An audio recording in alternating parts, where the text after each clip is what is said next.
as I mentioned in the introduction, satellites play a pivotal role in scaling quantum networking technology.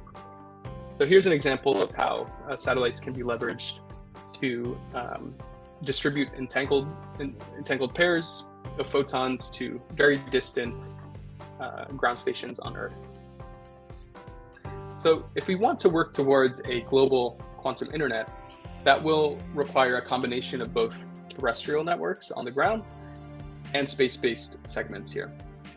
And the idea is that there are a set of optical ground stations which are responsible for receiving the photons from, say, a photon source that sits on the satellite. In this example here, on the right, I'm showing entanglement distribution with a terrestrial repeater here. So say we have two ground stations on Earth that we want to connect with entanglement. They're very far apart and too far apart for a purely terrestrial link. So how can we get entanglement to those two ground stations? In this example here, we have two satellites. Each of them have an entangled photon pair source on them. So they each emit a pair of photons.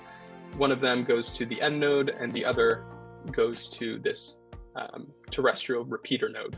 And this middle node here is responsible for capturing those incoming photons, one from each pair from the different satellites, and doing what's called photon interference or entanglement swapping. This is a process which effectively transfers the entanglement to two piecewise entanglements, kind of stitched together into the long-range entanglement. So that's how we can deliver entanglement to very distant ground stations using satellites.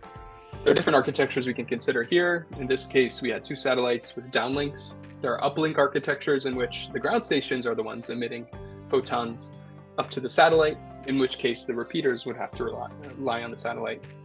So there are trade-offs here and different architectures we can draw up. I'd also like to highlight the last point here that there's some recent interest and potential for high altitude UAVs as a way to more effectively connect satellites with these terrestrial quantum networks.